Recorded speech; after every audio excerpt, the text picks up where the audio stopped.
The Maine Republican Party released the results of its 2026 Governor's Survey straw poll on Saturday, a month after launching the survey. Nearly 700 people completed the survey, with Ben Midgley coming out on top with nearly 32% of the vote. He was followed by Bobby Charles with 29.5%. Charles has topped virtually every previous poll in the race.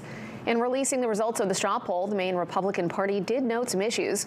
They say they learned from several campaigns that some of their senior members and even some candidates did not receive the online survey when it was distributed and were not able to take the poll.